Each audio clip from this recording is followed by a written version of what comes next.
good to go. We are recording. Okay. So, has everybody, you want a few seconds just to glance again at the minutes? I thought they were good. I get to review them a little ahead of you guys. It looked good to me. Okay, motion to approve. All in favor? We're done. Great, moving right along. So, well, water report should be interesting today. Water everywhere. My end of it is pretty easy. We were, the last reading was July 29.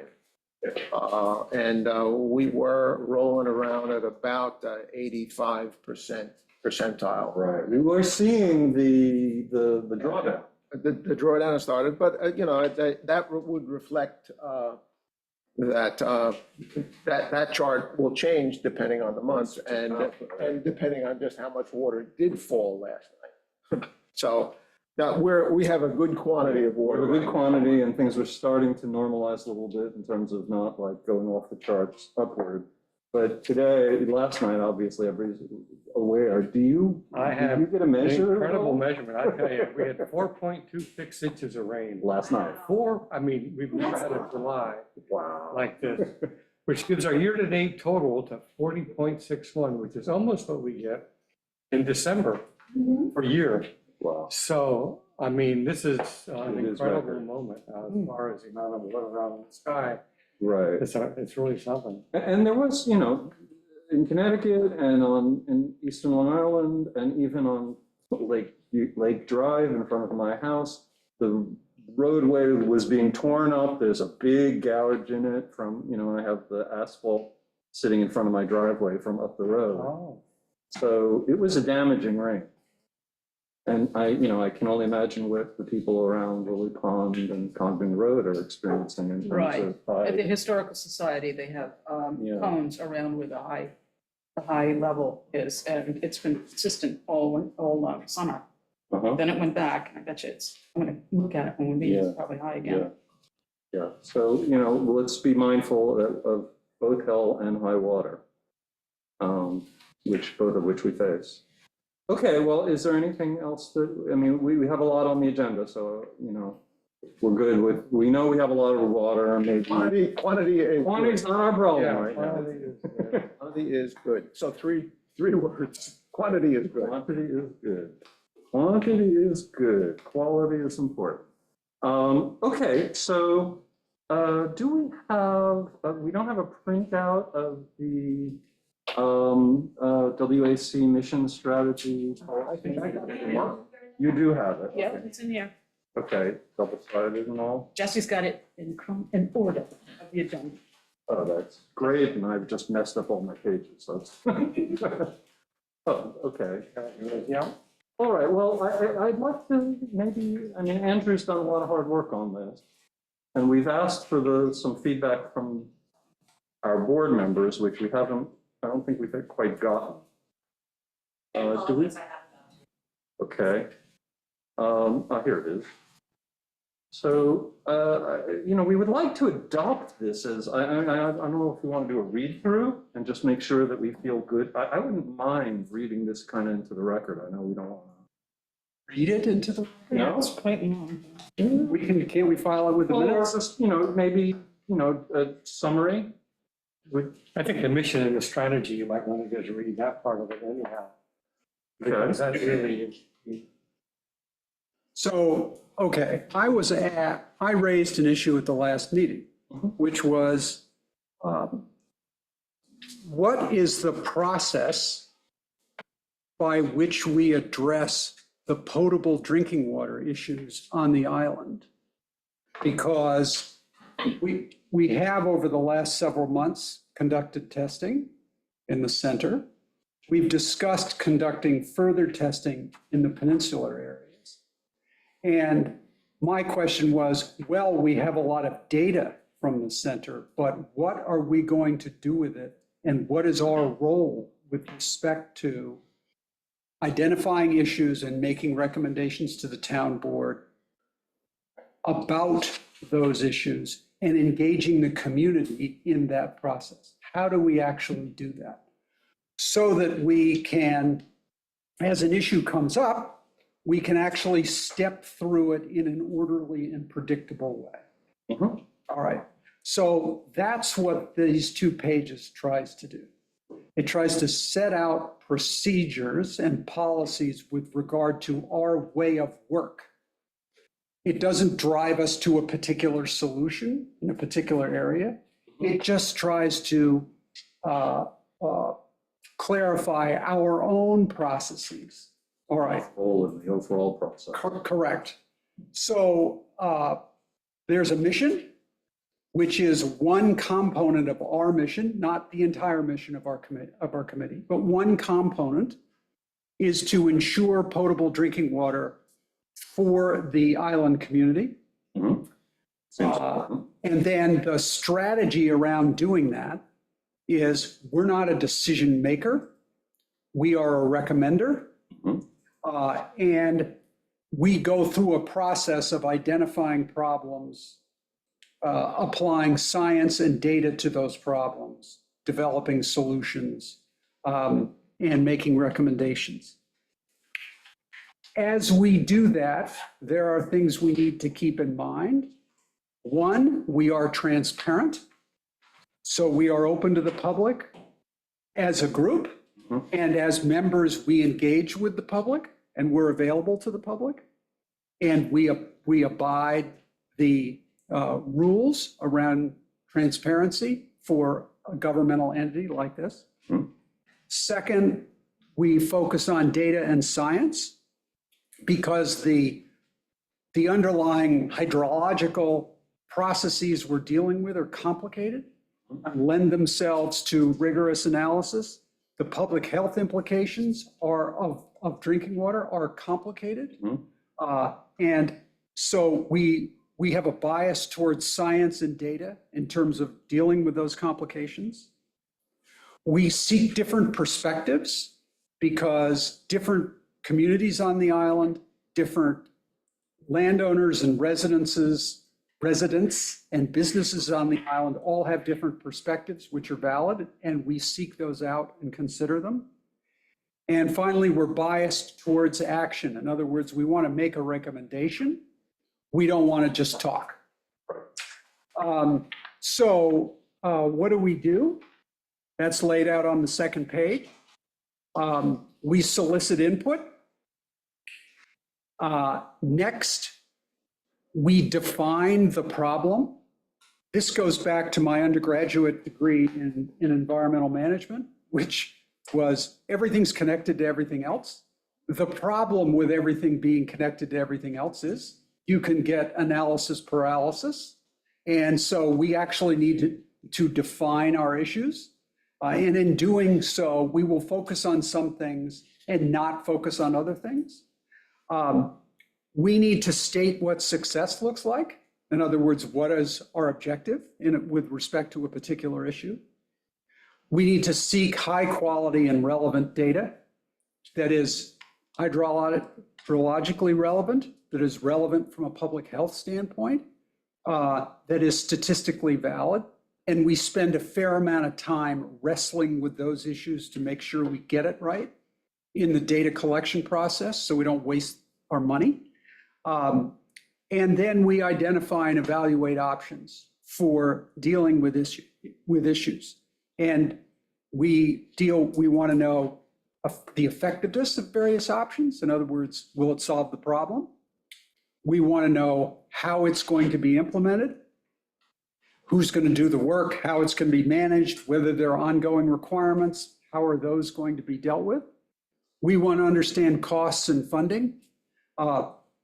Funding in terms of where is the capital coming from, if there is any.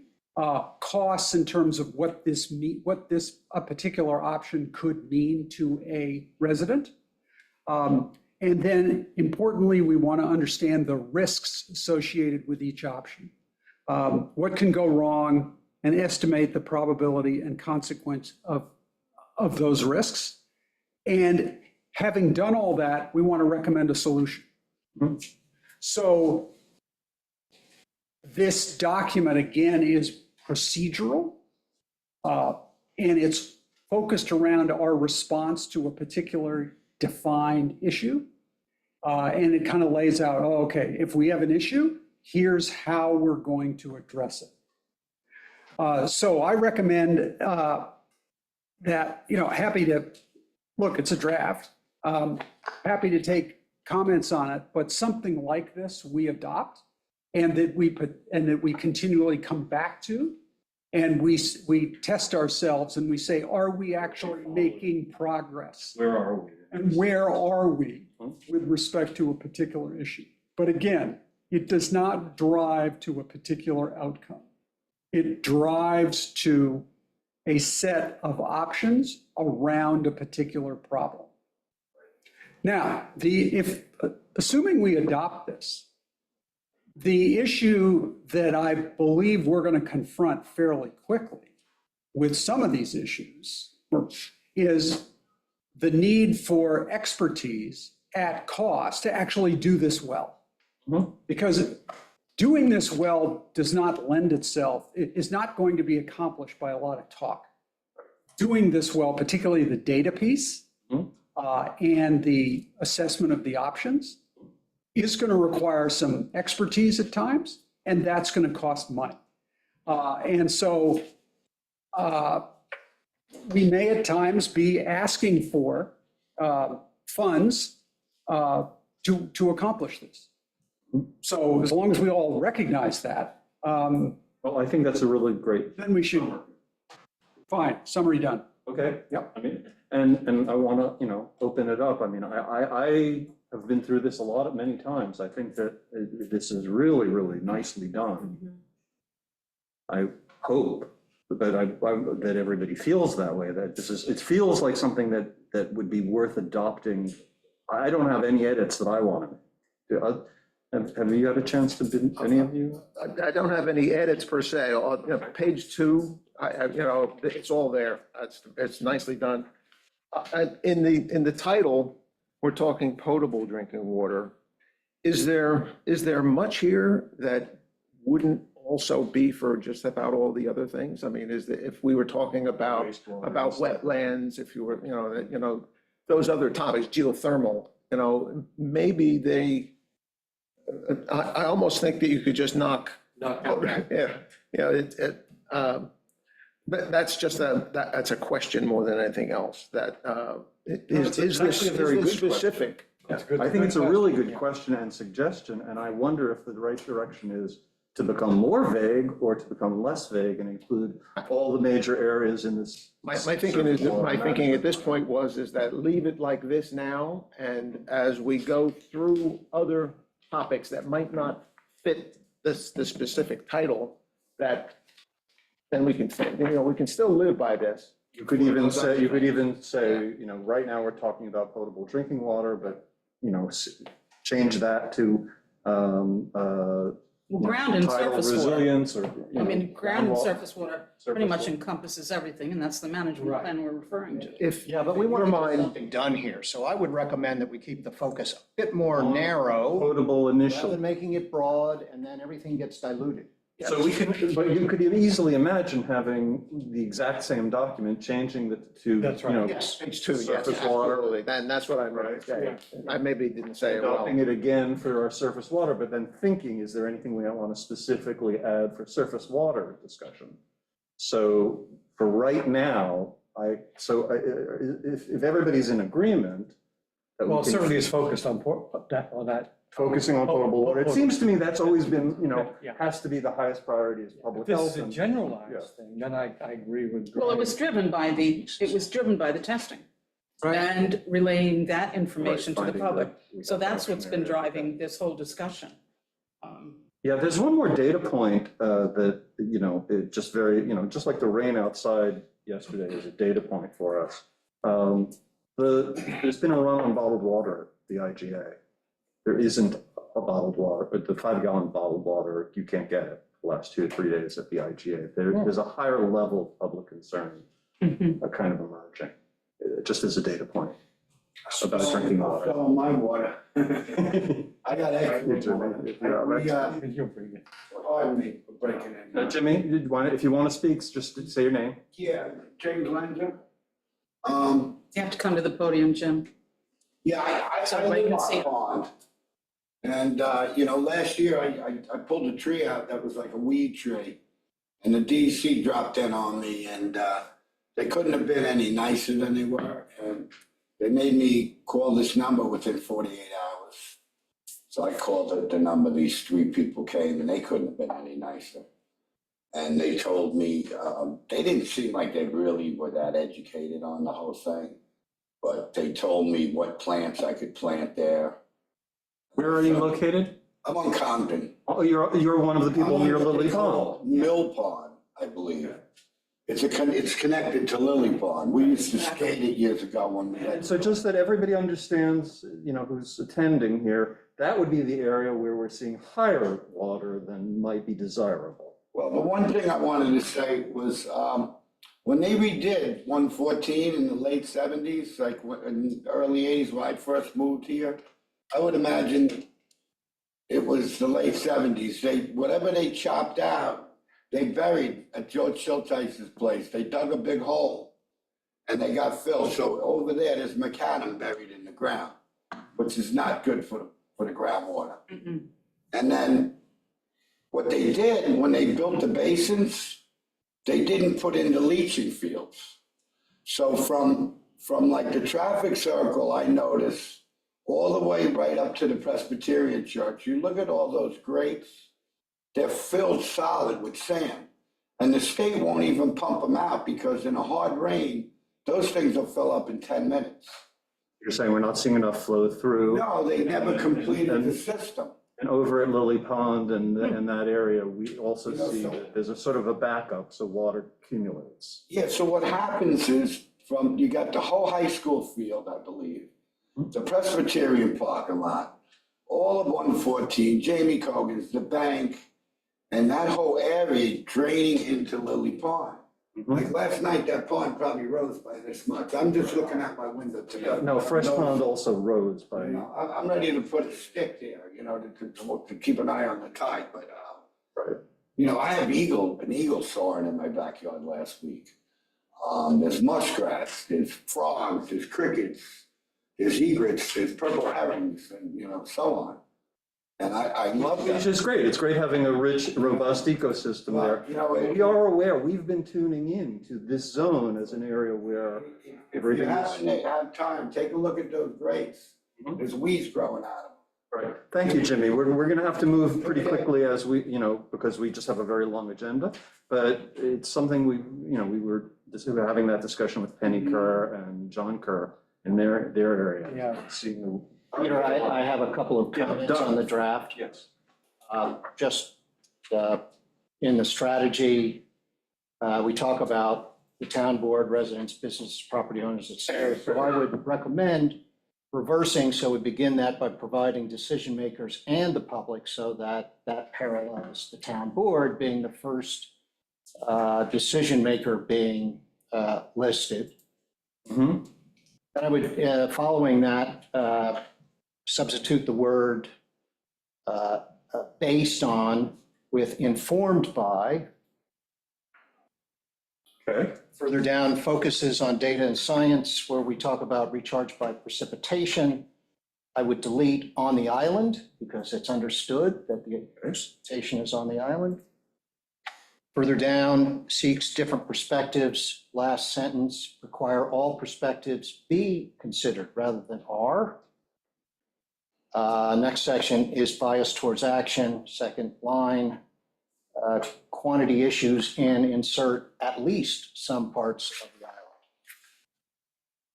island. Right. Some Not parts, substantive, just form. right. Words matter. Words matter. And I see Andrew taking notes as you. Got a hard copy from him. Okay. Thank That's you. great. Okay, so, again, I think that maybe we'll hold off on formally voting to adopt this at this meeting, given that we might do unless you feel you can go in another direction, one last opportunity to make comments, to do, words matter kind of revisions. Al, Meg, really great if we could have the board saying like, yeah, this is what we want you to do. It feels like this is the objective approach. Yeah, I would like a chance to look it over, and also the process for adopting a new mission statement, we're doing it with the Deer Intake Committee. So they've worked on it internally, and then they're sending it to the board, and the board will review it and approve it by resolution, and then it'll be on the website, it'll be adopted in that fashion. So, if you guys wanna look it over, make any comments, we'll look it over, make any comments, and then when the committee agrees on the draft, then we'll kick it to the town board and we'll put it on for resolution for adoption. Oh, okay, so let me just, Yep. thinking about the time associated with that. Okay. If we're going to wait, Mm-hmm, that's a month, mm-hmm. okay? No, not us, if we're gonna wait to approve. Right, if we're going to wait to approve it, that's a month. Mhm. Then it goes to the town board, so we're talking about Right. 60 days. And here we have the IGA running out of potable, bottled water. You know, I just, Okay, so Well, let's, can I just, if you're gonna consider some of the edits that were suggested, and you're gonna make those edits, yeah, why can't we just circulate it and all agree? I mean, do we Right. have to wait till the next meeting to agree, to send this to the town board? and we have sent this to the town No, board we don't already, have to do that. the So- previous draft. So let's do a redraft. Let's circulate it. Let's everybody say, yes, this looks right to me within this week. And forward to the town board so that they're, Right, and then you can put it on a work session, correct? okay. So again, I it agree doesn't with have your to be sense of 60 days. urgency around, we need to be moving. We need not to be okay, so, that's fine. paralysis. I've got Doug's comments. Does anybody else have a comment? Because everyone on the committee has seen it now No comment. for at least 3 weeks. I am happy with it the I'm way happy it with is. it as it is. I had no objection to Doug's comments. Thank you. Ready? Okay, we're all good. Let's incorporate Doug's comments and forward it. Fine, you'll probably get it in the next 24 hours. Great, Okay, fine. Great, thank And you. then It'd be great after- if you can be responsive, right? and after after you do your additions, are you then gonna forward it to the town board? I'm going to send it to the us. committee, and then And you, Peter as can send it chairman, to the should town send it to the town board. Well, I guess, do you want to have we see what we've done. If it comes in my inbox on Wednesday and I send a note back to everybody saying I'm good and everybody does that, then we've all voted on it. Yes, is that what we're thinking, or you just want to make those changes and ship it? I'm, to move things forward, the only comments I've got are from Doug. Why don't we adopt it with those comments? We'll do it right now. Mhm. And then I'll You all circulate. heard the comments. We all heard the comments, they're in the public record. Right. I'll circulate it in writing so everybody's got it, and then you send it to the town Tomorrow, board. tonight, I can Yes. send it to the That board. makes it easier. Yeah. So we're essentially voting to approve with Doug's comments. Yes. So motion to approve, all in favor? All in favor. We're unanimous. Okay. Ready to do this stuff. Because, just put a date on it or something, maybe a footer that has got a file name and a date, because Okay. there are times when you're in this sort of situation, you say, okay, I got 3 copies, I wonder which is the current one. Absolutely. So mission statement in relation to Potable drinking Right. water. That's, okay, so we have adopted. We have. Yeah, and to be reviewed by the board. Okay, are we ready to move on from this? I think we are. We are. We did, that seemed to feel like a conclusion. So I'm always hesitate with Fresh Pond on some things. It's important for me to recuse myself around Fresh Pond. Here, this is not an issue around which we're now asking anything of the WAC or the town, but the community and the town, in collaboration with the town, has done something, and there are new data points.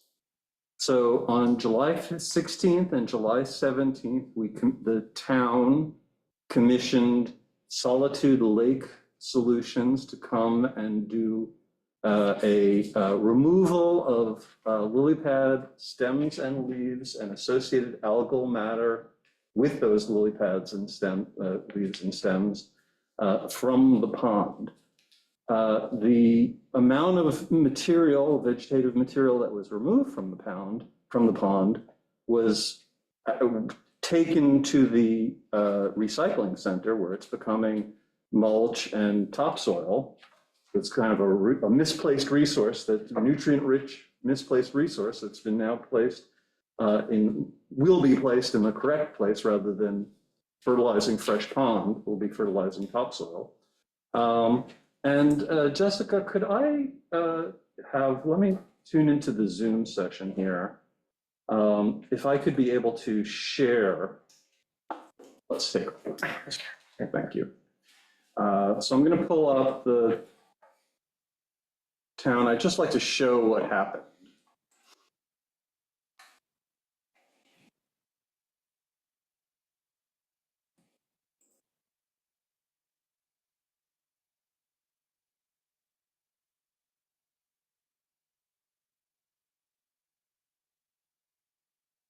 All right, so I should be in there in a second.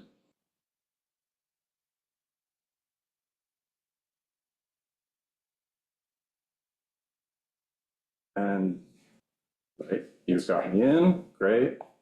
Hopefully my mic won't cause feedback. Let's do share.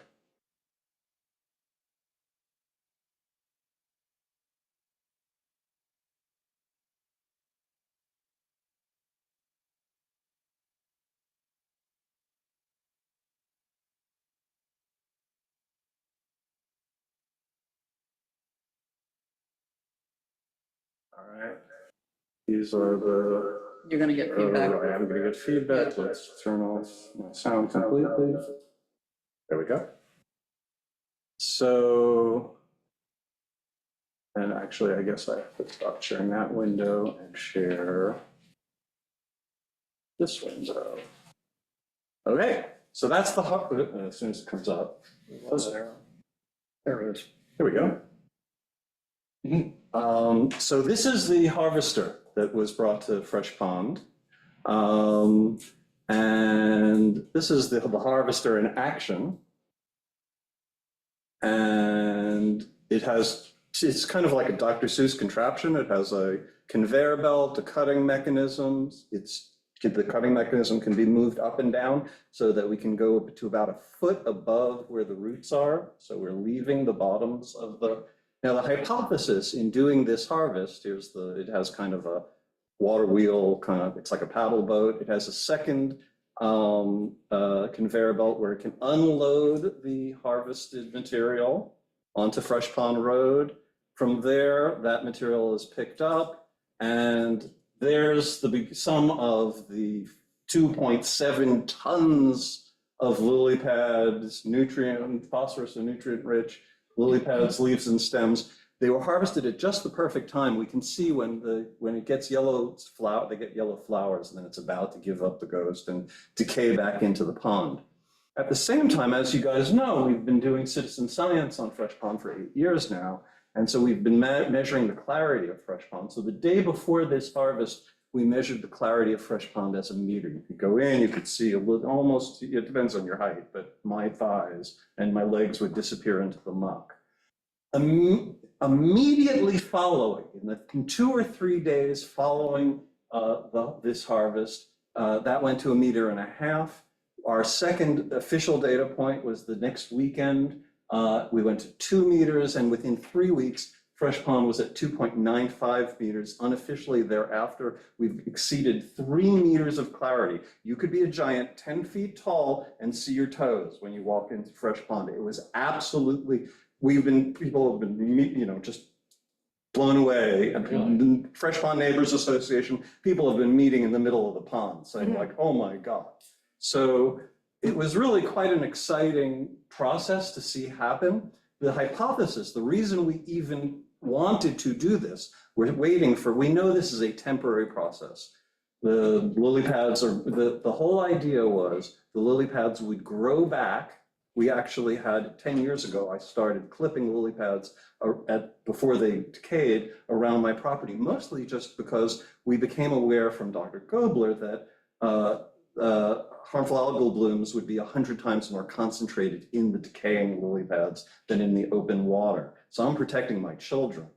Unfortunately, people saw, it was very clear that in the area around my property, the water had been remaining clearer, and other people started to do this as well. We began to call ourselves the Lilliputians. And you know, I would take my 5-gallon bucket of lily pads out of the pond and say I'd done something good today. Unfortunately, I learned the hard way about not messing with harmful algal blooms. And so at a certain point, we realized, no, this is actually not something, this is something that should be professionalized.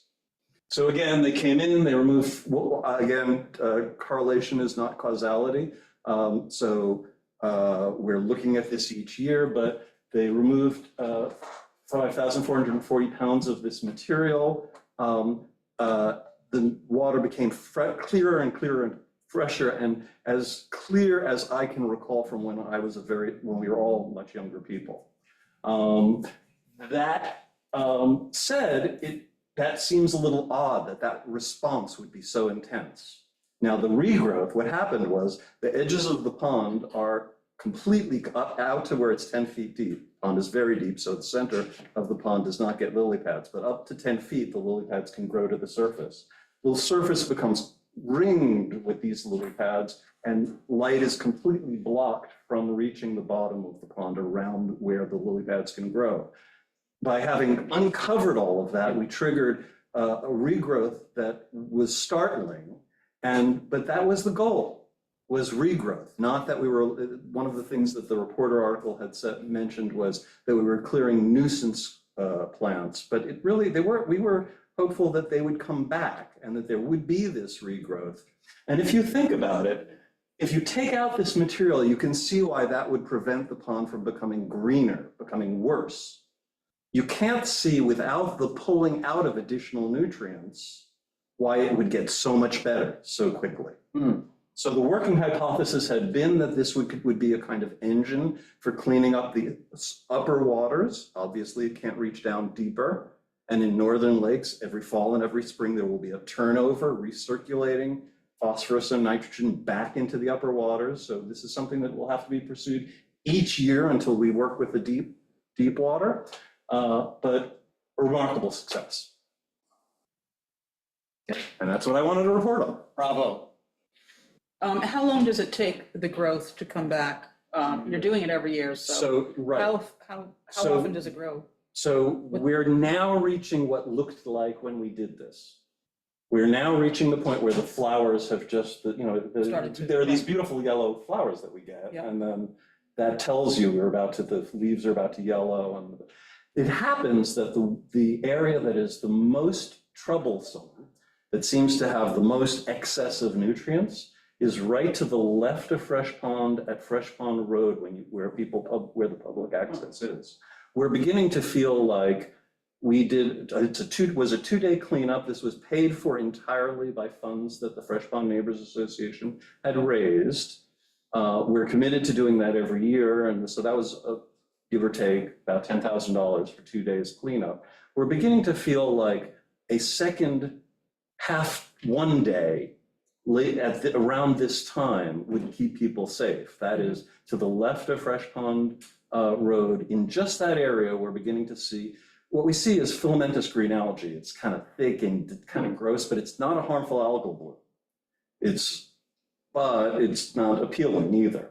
And it's where harmful algal blooms will tend to emanate from when they do happen. We've seen a couple of little places where we can identify cyanobacteria, very evanescent, coming up for a few dots of bright green, blue-green. We've made those observations, we've been blogging that. So again, so people are aware that we're now beginning to re-enter that zone. So it looks like we bought a month of pure, fresh, clear water, like when I was a kid, or 25 years ago. In August, I mean, we have this in the spring now, naturally, but and it looks like, if we had 2 cleanups like that, we could probably do the whole summer season.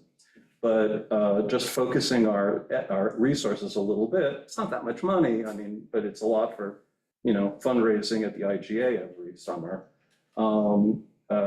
Maybe another 1-day cleanup toward around this, or maybe like a week from before, right where we sit right now. July 15th and August 15th would be excellent. So going back to my high school biology, nitrogen and phosphorus are key ingredients in photosynthesis. Right. Photosynthesis is all those plants, All that it's green. the result of photosynthesis. Okay, so if that nitrogen and phosphorus is coming from somewhere. If every home around Fresh Pond Mhm. had IA systems that was pulling out nitrogen Mhm. from their domestic waste. Just the one thing to just keep in mind is that in fresh water, there is more nitrogen than there is phosphorus. Yeah, So that the addition of, you need a balance of the two. Yeah. So the addition of phosphorus is the key in fresh water, not nitrogen. In salt water, it matters because all of the water in Fresh Pond will be in Dickerson Creek and Menantic Creek within 15 months. The entire pond turns over, 75% to Menantic, 25% to Dickerson. So the impact on the bays of the nitrogen reduction is dramatic, but it's phosphorus reduction that will keep harmful algal blooms. so do IA systems remove phosphorus as well?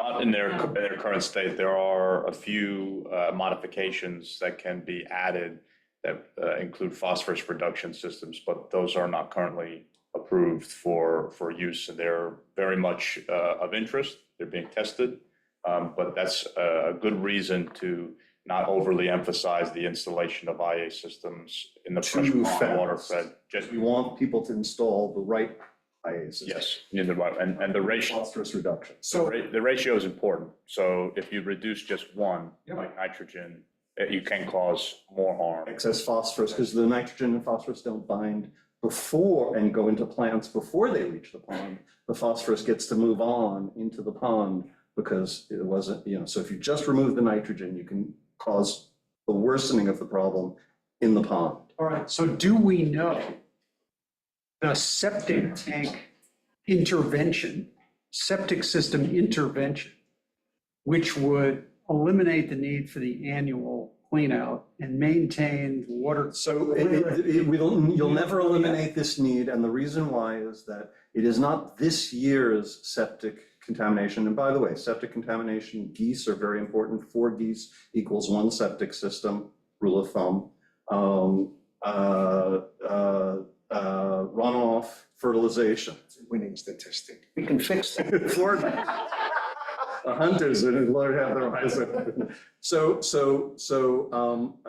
the last 100 years of all of those things accumulate in the sediment in the deep waters and recirculate every year. So even if you were completely shut off everybody's, if you just eliminated the people entirely, you would still get this unless you address the deep water sediment. There was sheep farming all along those slopes 100 years ago. So that's why we've engineered, why we did the feasibility study, why the WQI, partly thanks to Greg, approved $150,000 to do the full engineering, why we've gone to the Department of Environmental Conservation, why we've gotten the permit for the long-term remediation solution. This process is only being done until that process can be implemented and works. And we expect in 5 to 10 years, you wouldn't need to do this based on addressing 100 years of past contamination. We do need to make septic upgrades there. It is a contributor at this stage, and given the pond's current condition, sediment composition, it's not a primary driver for what we see in terms of vegetation growth and algal blooms, but it is a contributor, and so it should be addressed. It just needs to be addressed properly. Our current. And it's also a contributor to, like I said, beyond Fresh Pond. Fresh Pond is flowing very quickly under the ground into Menantic Creek and Dickerson Creek. All right, is that approach based on that science written down somewhere? It's Which approach? So I came at the question of that, the root cause here is septic. You and Peter came back and said, no, the root cause here is actually a century of accumulation of organic material that, as a result of the swapping of warm water and cold water in the pond, recirculates and creates the opportunity for this. So that was, So this literally- this was detailed, this was studied in great detail in 2020 through 2021 in the feasibility study, the DEC granted us $30,000. The Fresh Pond Neighbors contributed another $20,000. The WQI contributed another $15,000 toward a feasibility study of the various solutions. That document is 60, 80 pages. It outlines the whole mechanism of how. Okay, so I guess where I'm going is there written down somewhere a strategy for dealing with the immediate annual problem, but also the root cause? Right. So that we're actually following a plan. Is that written down somewhere? Yes, that's written down. That's if Okay. you know, the is fine. Lombardo study is in there. It's in, you can go in and Compare compare, but I got a different comment to make on mechanisms. that. Yeah. It is an experimental method to resolve the issue. Yeah. I mean, you know, I guess the little thing that they did indicated that, yeah, this ought to work. But there's no, you can't say, let's go to some other place that's doing this. Yeah, okay. I don't think there is one. Yes, you can, but in Europe and in the West, but no two lakes are the same. No two situations are exactly the same. So you're right, it's experimental in that sense, but the science is well understood and the technique has been used dozens of times. Are you going to be monitoring the nitrates and And phosphates? we monitor every 2 weeks throughout every summer. We're going to That's been- continue to do that. We've done it for 8 years. We're going to continue to do it for another 8 years. So that'll be helpful. That'll be very, We'll very have a helpful with continuous regards to data. monitoring. But there's a certain point where this conversation has to stop or I have to leave the Okay. room. Yeah. Okay, just one quick, toxic algae. Yes. Is there, you know, is there any chemical testing been done that says, yes, it's in there, Oh, it's yeah. not in there? Oh, yeah. Oh, it's on the This DEC. year? This year? Every year, every 2 weeks, we do 2 samples that we can do if we see something. We can do 2 samples that are sent to the DEC, and if they spot that it's got So you've got a report that says. we have We see. numerous reports of, because when you can kind of tell when you're having a. I mean, what you've done here, removing the lily pads, Uh-huh, you know, that there's a break in your history of how right. the pond works. Right, we don't have any harmful algal bloom reports this year because it's been too evanescent for us to catch a sample of it. Yeah. However, I'm expecting that by the end, by Labor Day or a little after Labor Day, we might be able to go find someplace where we can send a sample that'll show, yes, that it's still in this corner of the pond. Okay, some amount. Some, you know, Okay. but we've had, you know, continuously, and it's on the New York State HABS map. And I would imagine Fresh the Pond is on the rainfall, map. the rainfall is impacted it as well. Yes. Oh, yeah. You know, just anecdotally, when I was young, you couldn't see the bottom either, but that had, and most of us were concerned more with the geese and the wildlife and the bacteriological impact of swimming there. So I And did initially, ask that's Peter what I was about, more- is there testing, bacteria testing? And he said, in fact, there was, because, and this is just personal, I would get infections and so would my children. Right. And we stopped swimming there because of the wildlife. Right. And so I spoke to Joe about this just last week, and we're reminding the Suffolk County, the DHS, when they do beach testing to be Coming doing over, the- right, to come over. that's good. And they did in fact catch when one neighbor had a cesspool that was overflowing right near Fresh Pond Road a few years back. And, you know, it had to be corrected. And that's when you had a bacteriological problem at that time. I think I've got that same problem going on behind my house with my dog. Keeps getting these like infections. And I've taken her for treatment and she's on medicine, but, you know, she's scratching her fur out. If your septic systems are running on, or if you have just a cesspool and it's flowing into. My cesspool is on the far side of the aquifer, I believe, goes from north to south. But my particular cesspool is in my front yard. It's south of the pond, so anything leaching out of there is going south. Right. And on the backside, it's all understood. This is why we have to be focusing on both both ends, waste and water consumption, public water, not public water, but drinking water options. Which again, I'd like to close Fresh Pond because again, we need to move on. We actually do have a hard out at 4 o'clock. This room is being used for another meeting. And there's a bunch of other, so unless anybody feels the need to stick with Fresh Pond, I just felt that it was another data point. So we have the Green Expo coming up on the 24th. I can just report that we will have, like last year, the WAC, the WQI, Kate Rossi Snook will join us, and so we'll have some stuff from Back to the Bays and Cornell Cooperative Extension around the shellfish Manatee Creek. restoration, both at Cockles Harbor and at Manatee Creek. The Manatee Creek Keepers will be joining us at the table. Fresh Pond Neighbors Association will show the cleanup that we just did. So I mean, I think we'll have a lot of show and tell. What Lisa had raised at our last meeting was perhaps we want to be doing some sort of surveying. And I have a copy here. I didn't forward it to you because I just kind of finished it. It's very basic. And I'm not sure that the format is correct, but it's just pages that you can lay out. The first question, do you drink bottled water, tap water? And people can put check marks. My thought was keep it simple, just so we can see what the response is. We're not looking for, do you use a water treatment system in your home? Yes or no? The other questions, have you had your water tested in the past 5 years? Yes or no?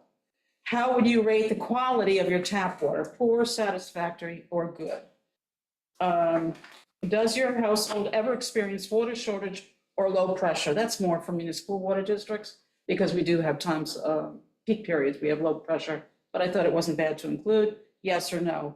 And then what are your main concerns about water quality, quantity in your community? I thought people could just jot that down. And then on the back, would you like more information about the water, what the WAC is doing about water quality, quantity? If so, please share your contact information. It's basic. I'll send it to everybody. If you have anything that you want to contribute, if you think that there's another format that might work better, then please make your suggestions. So the idea is hand that out at the Green Expo and get them back? My idea was to put it on a table and have And people, get people right then and there, fill out marks. the forms. that we're instead of collecting making, now. 400 copies and hoping that 2 people will respond. This is going to be verbal, these are going to be written responses, not numerical. No, if we put it on a table, I would just get people to make a check mark. Okay, so like, for example, Somewhere, yes. how gotcha. many, do Yes, you drink no. bottled water, tap water? I got it. So maybe 50 people, hopefully, will say, I drink bottled water, if there's a run at IGN bottled water. How many people say tap water? Just as And you long could as get very specific. numeric, I mean, instead of, okay, fine. Gotta get into like written down things, it becomes very hard to. This is just a general survey, and I feel that if people really want to know more, they'll put their name and contact information. We can put the results of this, out of 75 people, that's X amount, don't drink their water. So that's, and again, you can make your comments, suggestions, and concerns. You'll circulate that as a Word document or? This is a PDF. I'm going to circulate it as it is, unless you want to do a Word document, and then you can. No, if edit I it. want to make comments, I just, I can just mark it out. Comment that Right. Lisa can do it. Right. Yeah, and I can even run copies here by the end of the meeting and hand it out to you all, and you can look at that.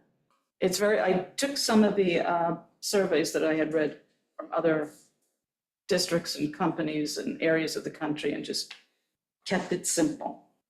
So, other things around the Green Expo, I mean, my only pitch to you guys is come, be there, sit there, talk, engage with people, we need the input from the community. We need people to hear what we've been doing, but we need to listen to them. The survey is a good way to do that, but there's nothing like, actually having conversations.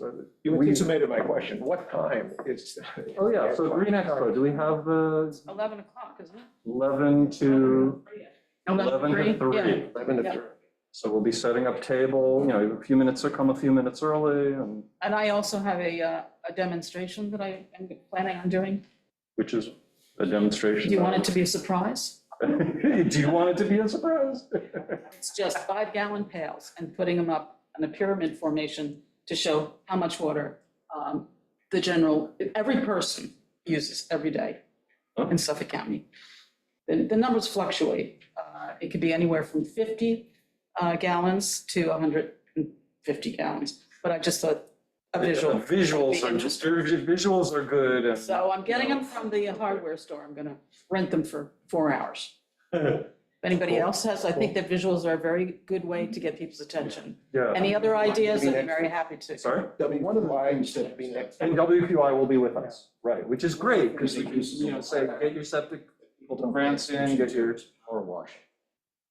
We could put that, send me any suggestions, because on every barrel, we can put specific, what do you use? What is a leaky faucet?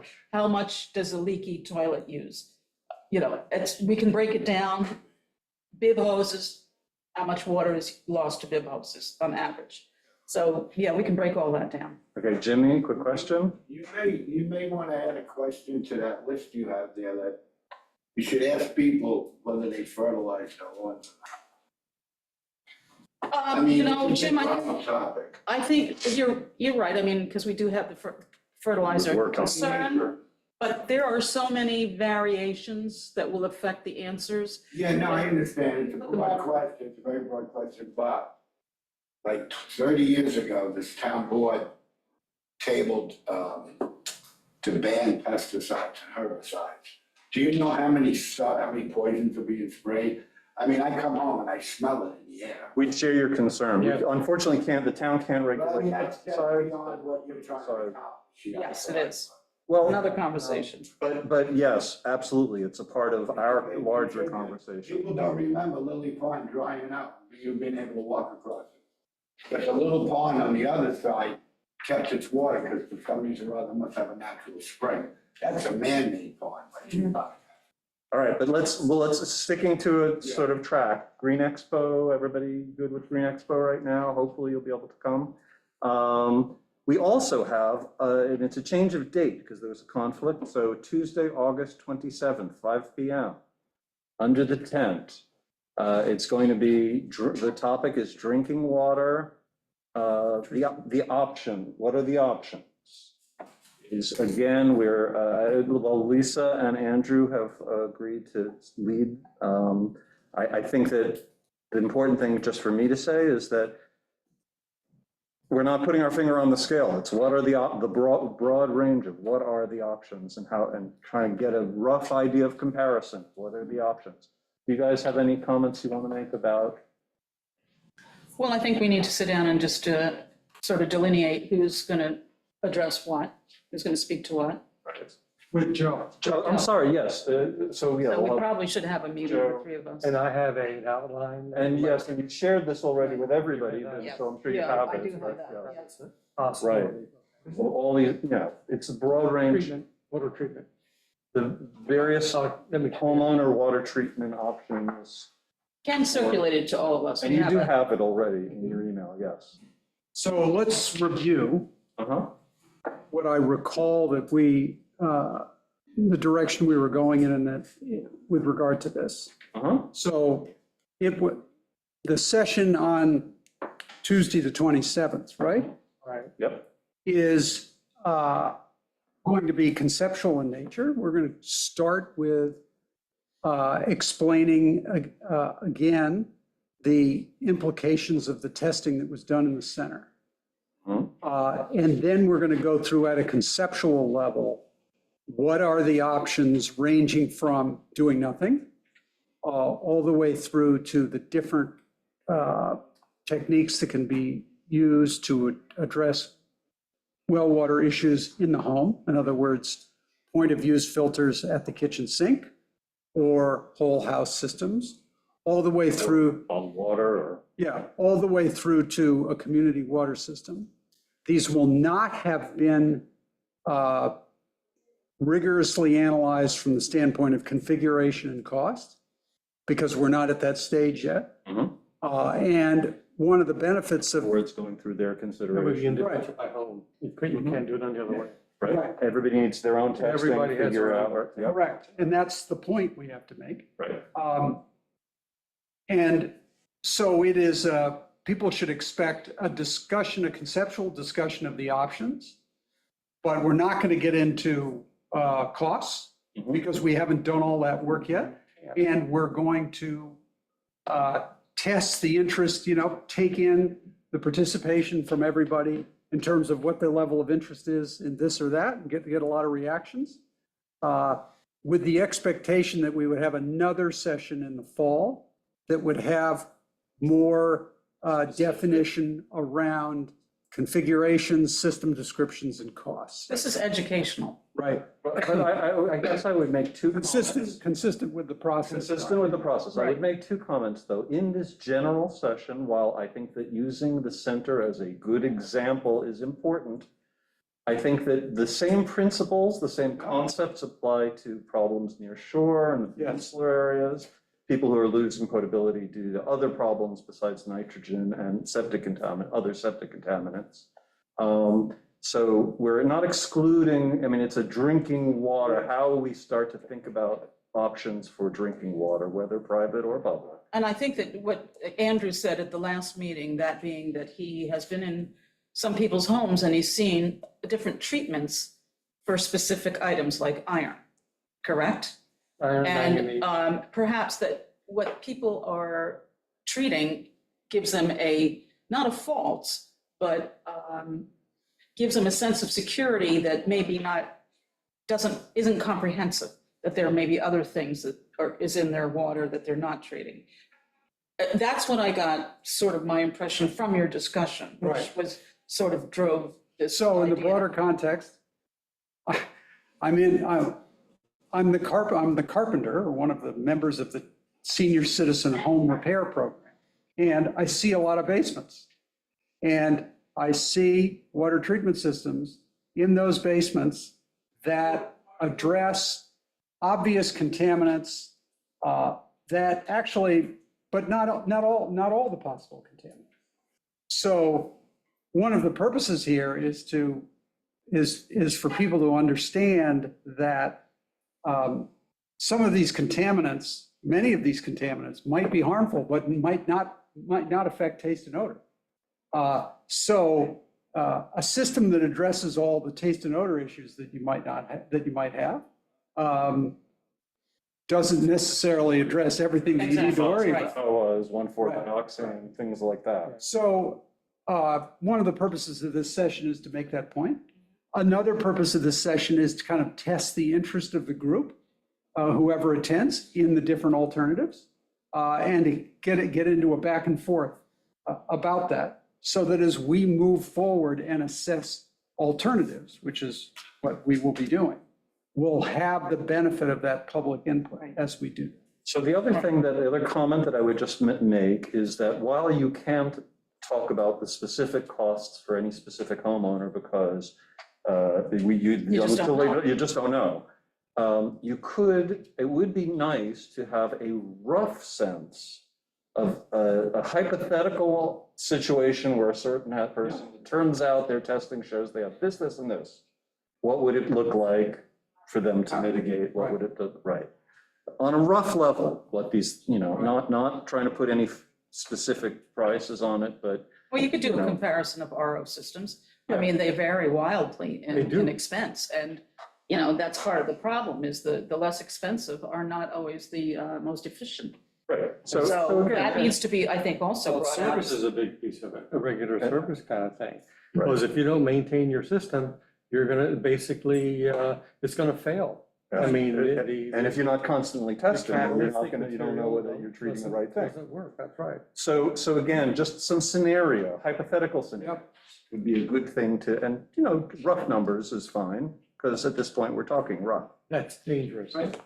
Well, I'm just again, saying because of the variation of the Right, issues, right. the volumes of water involved, it could be multiple tanks, you might need neutral, I mean, it's well, all I agree, serious. that's why I But say. you can get all of hypothetical. this, you can get all of the pricing Oh, online. sure, It's all sure. public. So you're just reiterating what's already out there without necessarily being But it's specific. a rough estimate on a guess.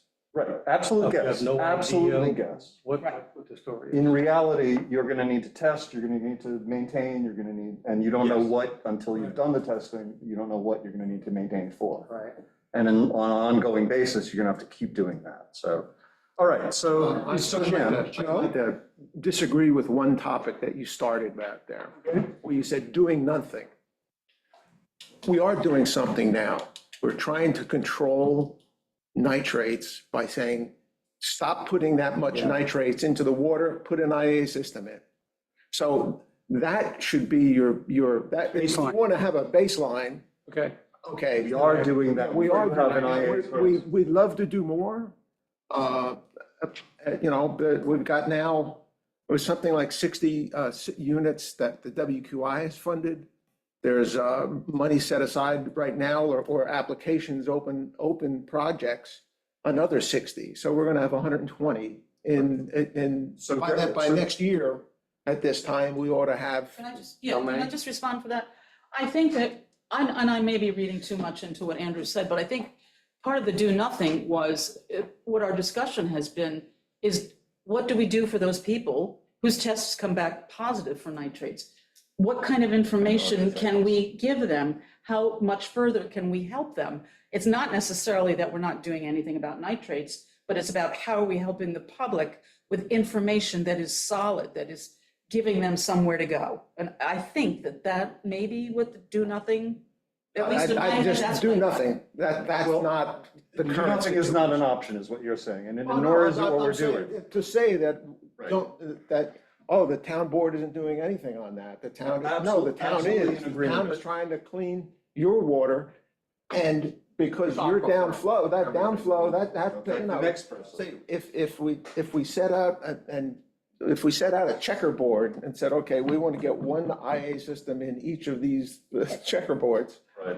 you know, we'd be, But that's, Greg, you're referring to, we're doing something on the point of outflow, Right. and this is a discussion about the point of intake. Do you do something to protect yourself in terms of your drinking water? I got your point. well, yeah. I got your point. Here we A question, Joe, are you able to join us on the 27th? Yeah, for the presentation. Yeah, I assume, you know, all three of you Yeah. would be a very important part of We the should, presentation. Do you want to? We should put an outline together, Yes. slides, and I have a couple of ideas, you know. We'll be outside, so you may not have a screen for No, it'll be slides. handouts probably. So, Oh, yeah, that's okay, well, that's exactly what we should discuss. Yeah. right. Okay. Again, I think, so this goes to subcommittee now, unless Yep. somebody who wants to discuss more broadly what we're doing. Okay, so I feel like at this point, we need a report from Joe on these next two items, brief, but I feel like we need to be briefed on where the town is at with the center municipal complex and considerations for its IA systems. And then after that, where, in terms of the other side, the intake side, where the town is at in terms of testing Sachem's Woods for the possibility that we could get potable water there. Okay, so yeah, we'll take it from the top here at number 8. A few weeks ago, I briefed the town board on how we can move forward for wastewater improvements, wastewater infrastructure improvements on the town buildings concentrated here in the center. The purpose of that presentation was to showcase the roadblocks to moving forward, also to show which buildings will be more challenging than others, and to offer some perspective on costs for respective buildings, also some reference for flow and impact. Not all of the town buildings rank the same in terms of how much wastewater they produce, and not all town buildings rank the same in the complexity of replacing the system. We have two critical pieces that will guide our approach towards making improvements here. The first is the regulatory approvals. Some buildings have a wider range of code, I don't want to say violations, but nonconformities because of their well septic separation distances and or their parcel size in general. Some parcels are impacted by adjacent wells. Some parcels are just too small for what we talk about as the hydraulic density. So once you get out of residential septic design and you're into commercial, there's this term called hydraulic density, which determines how much waste you can actually put into the ground strictly based on the parcel size. That's set by regulators at the county and state level. These small parcels run into that problem because we are commercial systems. we are relatively high flow based on how the code is calculated by per person or per square feet or per seat. And so hydraulic density becomes a new type of variance that you wouldn't otherwise have to pursue if you were talking about residential house. So I laid out by building, some of the variances and some of the associated costs. And we pretty much, presented to the town board, how do you want to go about this? One approach is, do you want to go for the simplest, low-hanging fruit? Though it may be the smallest, the least impactful, but it's also perhaps something that can be done on a faster timeline? Or do we take the opposite approach? Do we go for the most impact, even though it may take longer or be more expensive? And so, or we could do the whole kit and caboodle, as they say. But that's really what the purpose of the presentation was, to give an update, a briefing, and to seek feedback on how, the town board wants to approach this in terms of financing, resource allocation. And let me back up. I wanted to frame for you those two challenges that I talked about that were obstructions to the critical path. The first is those variances, the regulatory approvals, and getting some of these across the board. The second is the sort of master plan for these buildings. They are not all the same. Some buildings we anticipate will be the same for the foreseeable future without substantial change in use or reorganization. But others, that's not the case.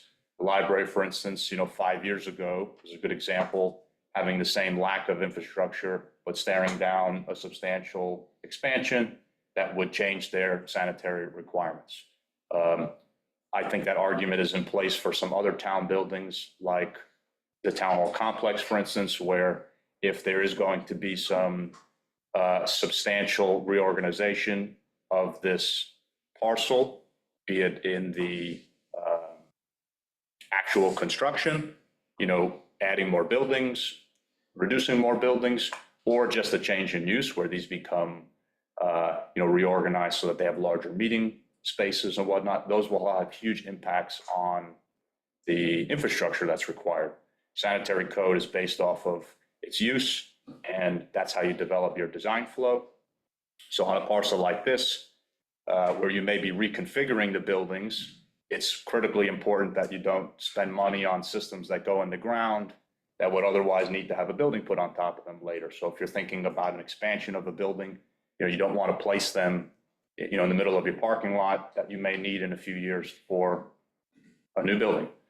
The same argument is investing in infrastructure that can accommodate a change that would maybe require more flow. If you increase the size of these rooms, or you have more meeting space, more offices, you would have then had a system put in that handles 500 gallons per day, but now you've changed to adapt to the needs of the community, and now your flow is 750 or 1,000 gallons per day. And so you create this, you have to be careful that you don't outdate your situation, your system too quickly. And so it's not to say that you can't put a system in at this building, but that would certainly, I think, be heavily influenced by what's your master plan so that you can accommodate that kind of change.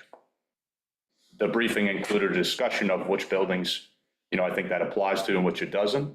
Some places like the police department, for instance, are likely pretty stable in terms of what its use is going to be for the foreseeable future and how many people are going to operate out of there. Those are really good candidates, I think, for making those investments now, putting those systems in the ground. But other ones like this town hall, I think, would benefit more from, some longer term thinking before we make that investment, because it would be an expensive one. So there are some costs associated with those particular projects, and it costs us pretty significant. I think we're talking about between a $1-2 million effort for these buildings here. The other piece to that puzzle, which inevitably comes up, is how you handle the drinking water supply for these buildings. It is a cost driver and a major complication for investing in wastewater here to be on wells. It creates this separation distance issue. It creates filtration requirements. And so there's nothing wrong with that, continuing with that approach. There are pathways to get your septic systems improved here and upgraded and stay on your wells. But it is a significant complication. Most of the variances we would be facing are because we have well septic interactions, either on the same parcel or on adjacent parcels. Because these are all these are all pre-existing non-conforming, we have avoided many of the filtration requirements that would be imposed on us if we were to make these changes today. So even if we were to put in an advanced modern septic system here, because we are non-community status for our wells, there would be a requirement for treatment systems that we don't currently have, even though nothing has changed and arguably you've made an improvement in your hyper-local water quality. There's still going to be a substantial requirement for filtration here. And so that drives cost for the septic improvements. It also drives complications. And that is, I think, part of the broader discussion in terms of master planning that has to be thought out before we move forward with wastewater improvements here. And that's something that, was considered as part of the centralized wastewater program. Was we can avoid all of that conversation by centralizing the systems. Those issues about well and usage and building sizes is really only an issue when you're talking about individual systems. And it's not to say that one can't be done. It's just that you avoid those if you centralize. And so there's paths forwards for all of them. But before we take, a step forward and allocate funds or resources, those are the types of discussions I think the town has to have to make it worthwhile. All right, that's really great on number 8. Do you want to take on number 9? Yeah, so 9 kind of plays into 8 here because, that could be conceivably the option if we wanted to pursue wastewater improvements for these parcels without well septic on the same. So for people who are not looking at the agenda, 9 is Sachem's Woods, testing Sachem's Woods for the possibility that we could have additional potable water supply Right. from there. Right. So Sachem's Woods was purchased decades ago, and it's specifically called out as an option for sourcing water if the town ever needed to do so.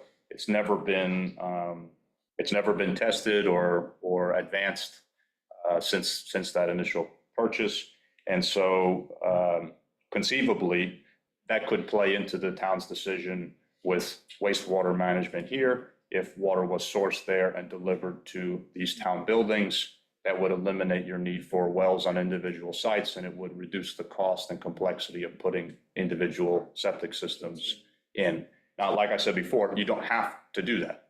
You can still pursue this on an individual well, an individual septic. It's more complicated and more costly. The specific problem that the town is facing now is what I described before about our pre-existing non-conformities. So we are currently under an obligation and a deadline to install filtration systems at these town buildings on our wells. That's a county and vis-a-vis state health department imposed deadline. So we have to invest in disinfection systems, which is likely the same time we would invest in carbon systems. So it's a substantial investment in water filtration, which I think would really set the stage for keeping those if you had to make those investments. And that deadline is approaching now. So we would have to communicate with the health department whether we were going to put those disinfection systems in or we were considering an alternative water supply. And Joe, that means these disinfection systems means you have to have someone manage this. That's right. So that means hiring somebody to manage the water supply. That's right. So So the initial cost for this equipment is substantial, but the challenge for the town is that we would have now a series of water systems that need to be professionally managed, reported on, and monitored, and that introduces a task that we haven't really ever had to do as a town. And cost. And cost, yeah. So we have that obligation at the Presbyterian Church now. And it's very costly. And so we would be facing, if we were to go that route where we put the systems in, we would be facing that, on a scale of like 5 or 6 times versus the one that we do now. So somebody would have to come every day. The obligation is every day, a certified operator has to come and verify that the system is working properly. That's the requirement. Yes. Ken has a question. A question, does that also would require the cistern approach for effluent, like at the Presbyterian Church?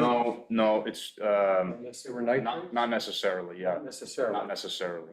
Depends on the nitrate. It depends, yeah. The Presbyterian Church system, for instance, is very expensive for the town to operate. It's not something we had a choice in because of the water quality there. Or basically the food service.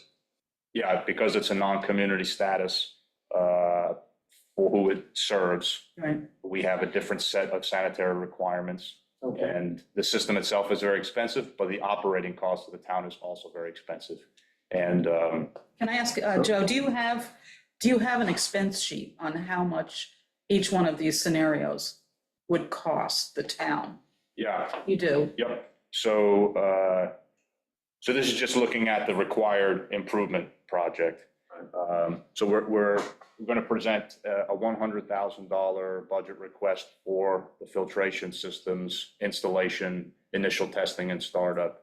And then the estimate for annual testing and maintenance is about $40,000 to $50,000 for all of those for the given year. And that doesn't really include capturing somebody's salary in the town to do the monitoring. Right.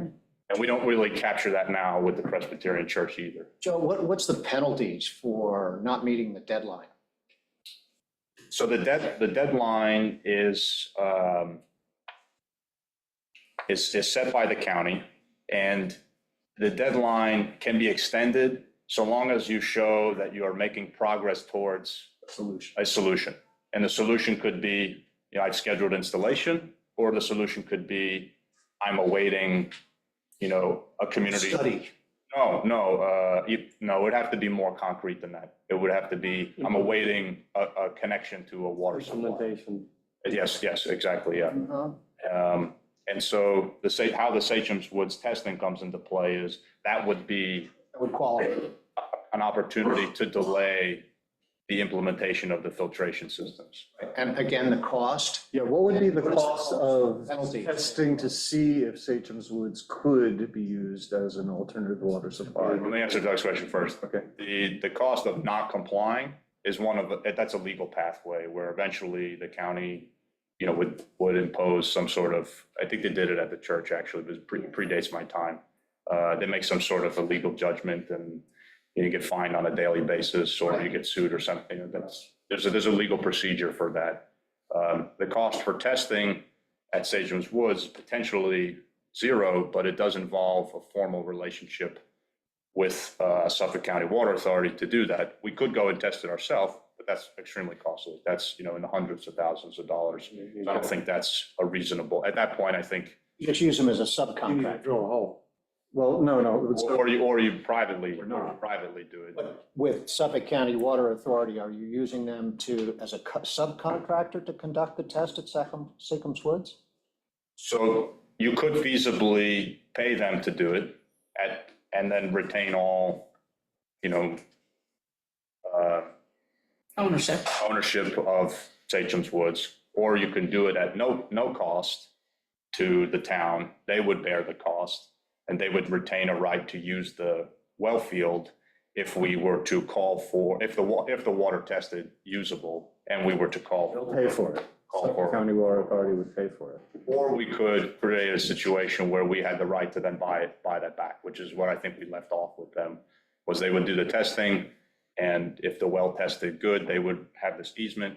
And if we wanted them to not have the easement, we could just buy it back from them for the cost of the well and the testing. Yeah. So where are we with this? Well, I just received a draft agreement from Suffolk Water. So That hasn't actually been reviewed yet by the town attorney, but that has to go to the town board.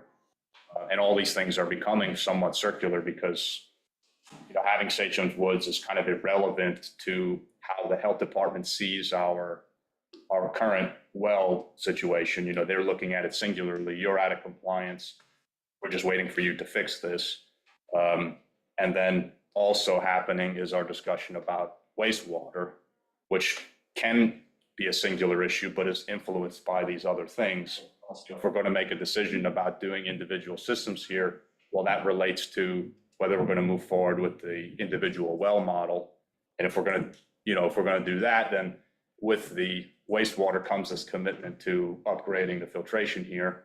But we have this other option, which may extend our deadline, but also relieve us of going down the individual well model, which would then simplify the wastewater project. So it gets complicated very fast, but the other entities are not really involved in this. It's just the town's decision. Suffolk Water has nothing to do with our wastewater plan or our So we as a community are at a critical crossroads. Yes, yes, To summarize. yes, and Okay. it's really only this community that can understand and feel the impact of all of these things singularly. No other entity has a stake in this, All the parts. all the parts, together, yeah. So meaning it's us wrapping our heads around these moving parts that Joe is describing. Okay? I know it's hard because none of us feel qualified and we have to turn to other. And I would just add also the well requirement for treatment is not a new thing. This has been an ongoing complication for several years now about required treatment, and our testing has shown different things over the past few years, which is changing the requirements for what we would install. So that's not something that's not a result of anything we've done elsewhere in the town. It's not a result of the wastewater study that we did, last or 2 years ago now. It's not a result of what we did at the Presbyterian Church. That's happening. That's happening independently and regardless of what we do with these other. A question on the well side, individual as such, based upon long-range plans and building and location and stuff, do you foresee the need for new wells to be drilled? No, but the need for a new well, I should say, Like locally, would be more predicated on the wastewater arrangement and if there was a requirement to force separation. So some of these wells are located right in the center of the property. And if we were to go to the health department seeking approval for a best fit septic improvement, and we tucked it into the far corner, often their response is, well, you've got to maximize that distance. You can't quite hit your 200 feet requirement, but we certainly don't want it to be 100 feet closer than it could be. If you relocated that well to the far corner of the property, that's how we would approve your new permit. And so there might not be anything wrong with the well in terms of its function or what it produces, but it may get wrapped up in the regulatory process and have to be relocated. Or a new building. In other words, if they're a building. Or a new building. I think a good example of that would be Yeah. the police department right now. We don't meet the separation distance. It's a non-community well, but the well water quality is quite good. So if we were to go to the health department and say, hey, we just singularly want to put in an IA system here to improve our wastewater treatment, we're going to put it as far away in this back corner as we can. We still don't meet the separation distance. The well is right in the middle of the property. They could reasonably say, you have room on the property to move this 100 feet away. That will maximize your separation distance. That's what we're going to require you to do as a condition. Then you get the cost of a new well. Then you get the cost of a new well, exactly, yeah. Okay, so again, obviously more than, we're never gonna, the devil is in the details for sure, and we're not going to wrestle them all down here. But I thought it was really important that this committee got a picture of what that range of detail really This is looks really a like. work in And what progress. the Everything main, we're talking about. the main big picture crossroads decisions are up ahead. Any last questions before we move on? Does the school have to do all these things that you just took, filters and UV, and did the school have to do that as well? The school had to go through this whole process in the permitting for their systems. Right, so they have a UV disinfection system on their water? You know, I don't know what they have because they're not, Separate. yeah, they're separate entities, so how they manage they're subject to the same rules, but Okay. they also have the benefit of a much larger property. And this, if I could pinpoint one issue that we are plagued by, it's the property size. Non-community wells require 200-foot separation distance from septic. And on the school's property, you can reasonably achieve that. Right. On any of the other, the Legion, the town hall, the library, that's nearly impossible. Is It it would be good feasible to to ask that double, question. to grab, to have one well serving Yes. 2 properties? Yes, so So that that's, would be- that's one of the options that should be considered. That is a community system. You're linking multiple properties with one supply. And you would only have to provide one treatment station for that particular well. One or several complications with that are, one, it's still very expensive to link all these buildings. 2, that well, whichever one you pick, and the police department would be a good one based on the quality. If you were to pick that well, it's very hard to get that permitted and approved to be a community well because as it is, it doesn't meet the requirements. It's within 60 feet of the police department septic system as it is. So you'd be going and saying, hey, I want to upgrade this well to a community well status, even though You're non-conforming. you're non-conforming before you So- even, They before wouldn't, they you even wouldn't get started. permit that. I would like to point out one thing. So what we are saying is that if the source of the water were removed from the picture, you have a lot more room to play around in. And For septic, for septic. that's true. For septic. And in discussion of septic, one thing that has never come up in this discussion of the center buildings and the school, although you sort of raise it with UV, is beyond nitrogen. And if we're not talking beyond nitrogen in this community, we are not really looking at the overall problem of septic waste in this community.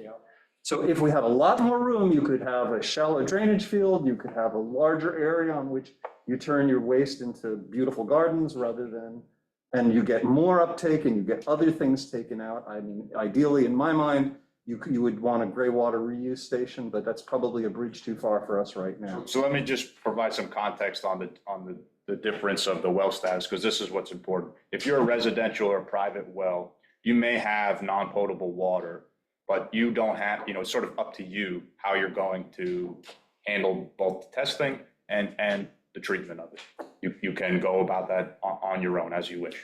Once you enter into non-community or community status of the well, your testing protocols are mandated. A regulatory agency will tell you when and what and how often you have to test for these potability panels. The other thing that's different is once you enter community or non-community status is if you are out of compliance for potability, you have to treat it.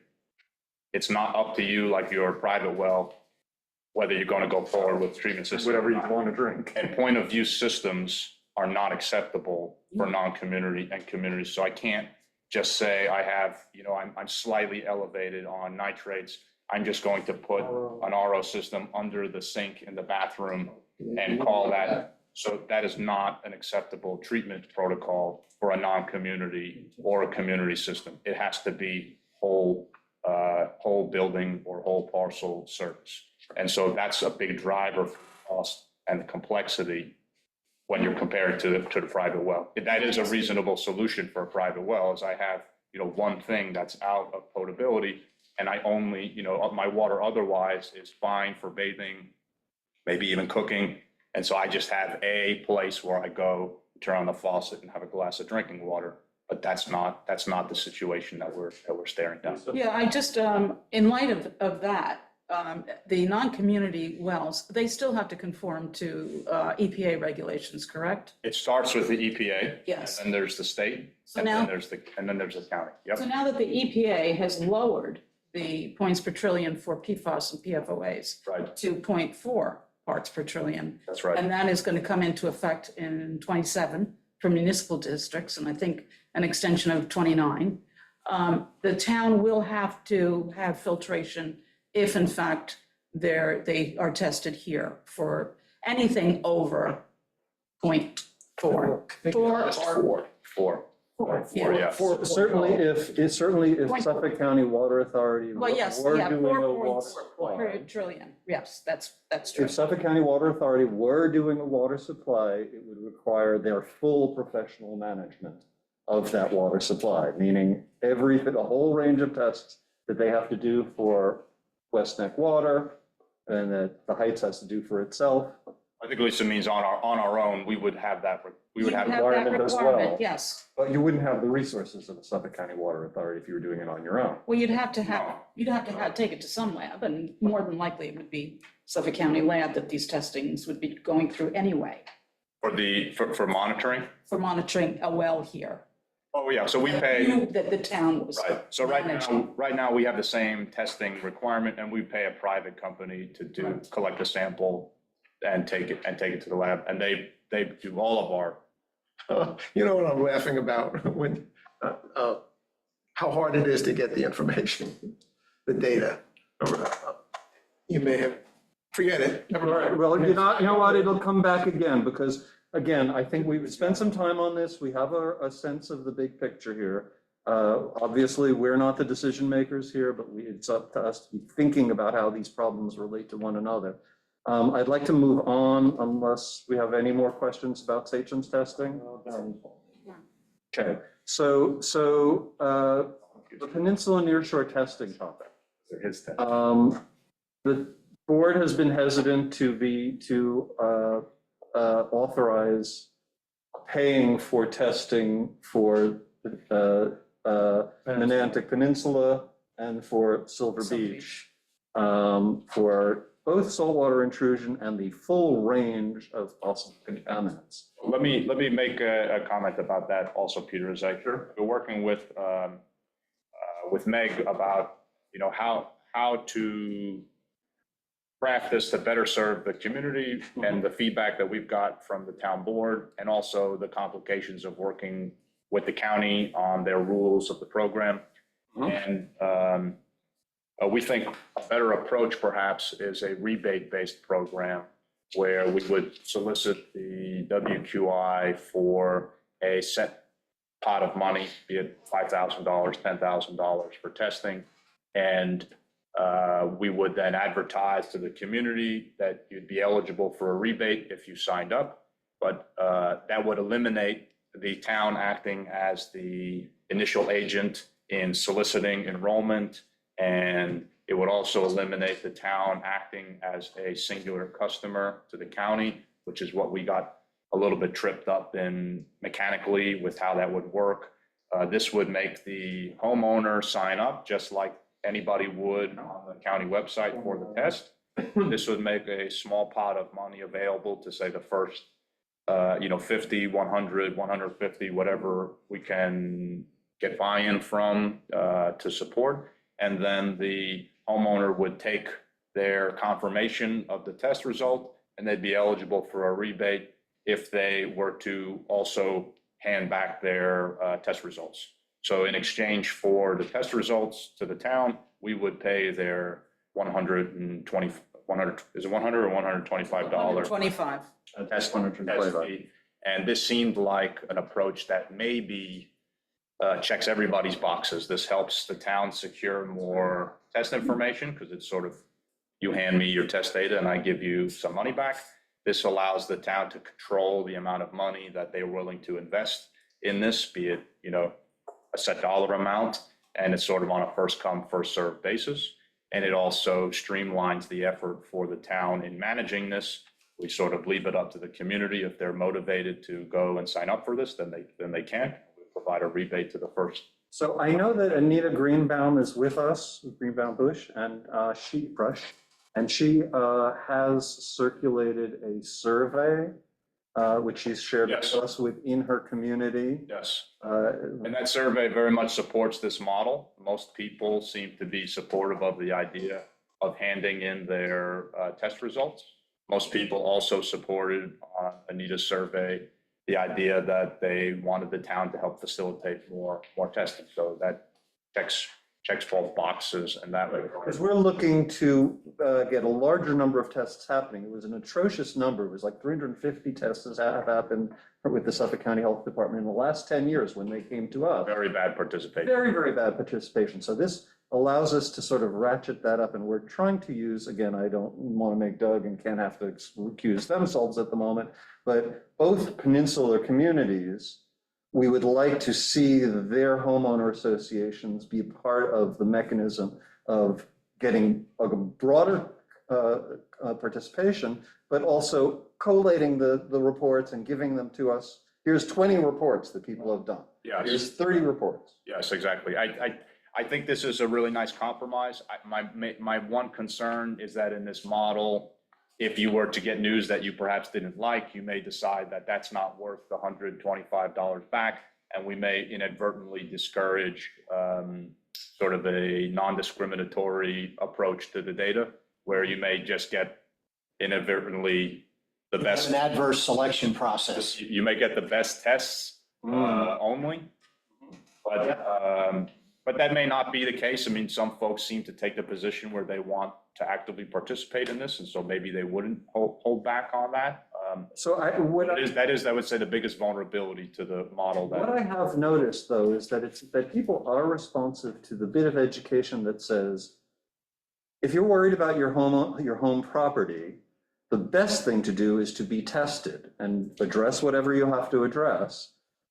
You're not going to be able to keep this information out of the seller's hands or the buyer's hands if you are going to sell your property. So there's little to be gained by not being tested. I would agree with that. I'm just not sure that in practice, that's how this would necessarily play out. But I agree. And I also don't think that there will be any catastrophic results that somebody, feels the need to keep totally classified. But I think the natural reaction perhaps is to protect, what you may deem as bad news from. But they can keep it personal if they choose to, right? Well, then we wouldn't know. They wouldn't If get we the were to do an rebate. analysis similar to what we did in the center, we would be looking at a biased data set where, only the people presumably who had, positive experience would be. Stipulation is that no matter what your results, they have to be shared with us, or we If they want the them to rebate. be shared, Good or bad. good or bad. And maybe we can work that into the process where, when you sign up, that's sort of the agreement that you. But even the bad, I mean, the bad isn't bad because it means that they have to remediate. Right. The The bad bad means is they found actually out the good for problem them before they sold because the then house they and they have to take do care of it. something about it. I would agree with that sentiment. And I I don't- think that's why people test. Yes, but I think we can all understand the circumstances where somebody. We'd rather not Some know. people would Rather- agree with that. Yeah. Yes, I agree. Sadly, some people would. No, but my sentiment is Yeah. people who choose to. Where's the money coming from? Well, conceivably, it's not identified yet, but conceivably, this would be a pitch to the WQI committee for funding. Yeah. However, as a topic, the topic here was with or without funding. Let him finish, he's got a question.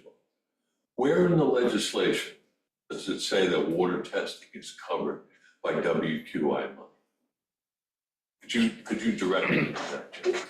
So I can't recall the clause number specifically, but I can tell you that we solicited WQI money for the testing in the center area. So we've already asked for money. So, the chairman of the WQI has said in public that he will support any initiative that deals with water on Shelter Ave. Anything. He'll support it. Not without analysis, Al. Wait, Analysis. Yes, not without analysis. He's not going to supply. He's already said it. please be quiet. Yeah. At a meeting, he said it. I'm just asking, where in 64E does it say you could have water testing? We'll cover water testing. It doesn't. That's the answer. This is a taxpayer fund. This is money. This is not a pot. This isn't a slush fund that we can throw around. Yeah, it feels good to do water testing for people, but it's not a slush fund. And maybe they paid for it last semester, but that was last year, but that was that board. The last board paid for it. Al, I would take issue with characterizing testing as a slush fund. I'm talking. You can tell, you can also be considerate of everyone For else. God's sakes. You All can right, never guys. let somebody speak. This is not a pissing match, okay? Really? No, just wait. I'm just saying, I'm only No one call to be person. I think you've made your Let point him now. I think there's integrity to that fund that should be respected legally. It should be respected. That's all. I'm only one person on the board.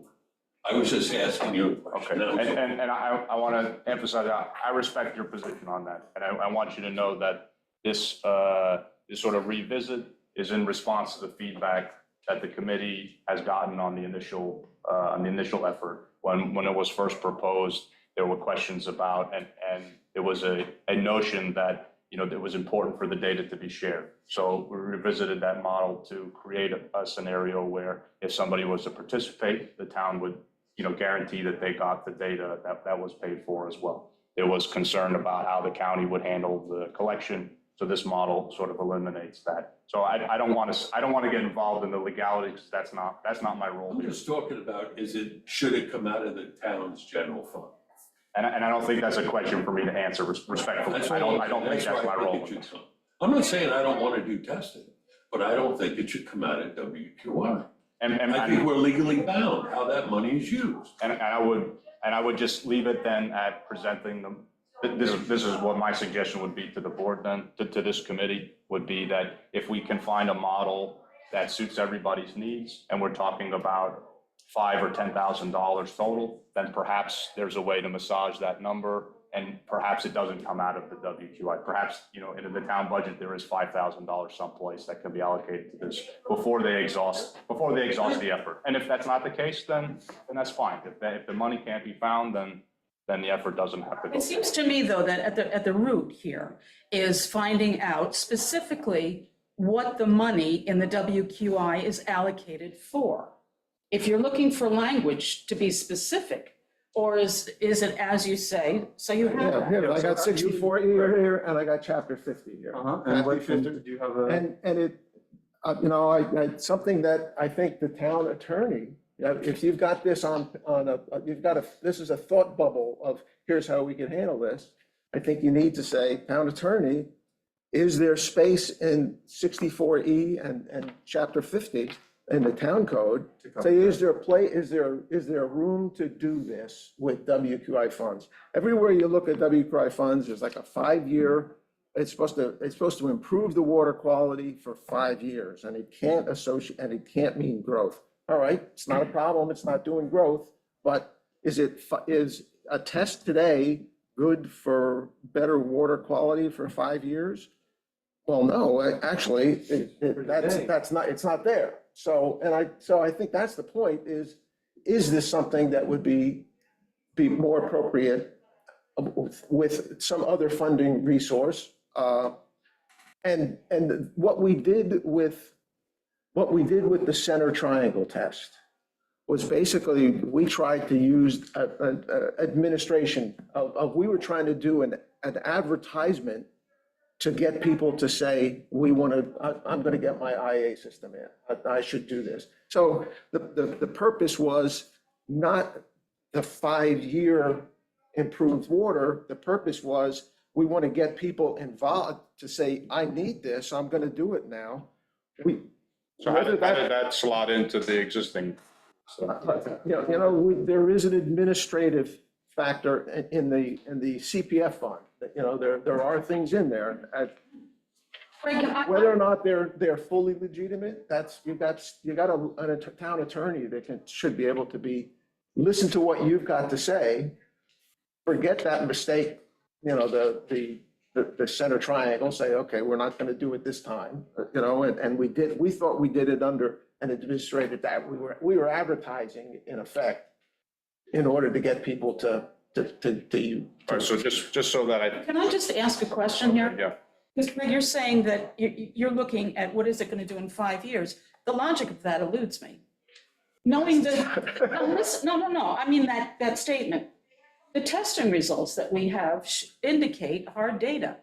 So if that data is mediated or if remediated, it's going to change 5 years down the line, the quality of water. I don't see how it. What's remediated? If the testing, if the high Leads to nitrates remediation. in each individual that has the high nitrate reading, we then advocate for them to remediate that.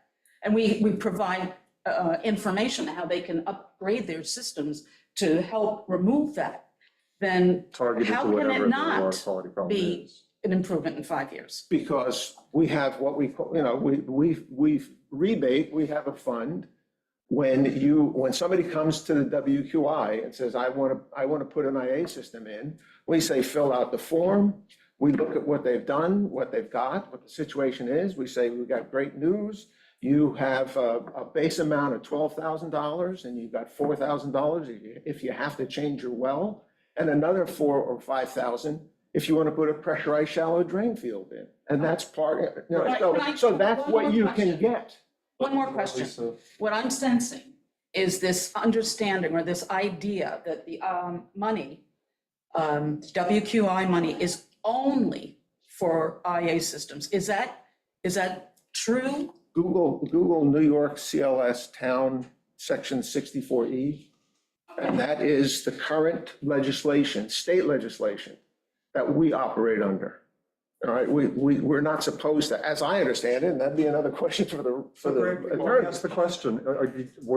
You're saying that there's no longer 7 different categories under which the WQI operates? Yeah, these categories are still in there. Yeah, and so for example, you already spent money from the WQI for shellfish restoration, for. Yep, and that's habitat, right? Yes, that's habitat. Right? So, okay, so there's a range of different things. And then those are all designed to improve the water. Designed to improve the water. Lisa's saying that testing near shore is also designed to improve the water, whether or not the way in which it's improved is through the water quality, whether it's water quality of drinking, whether or not that's improved by a subsequent WQI septic system. The quality of the water that people are drinking will be improved if they know what the problems are.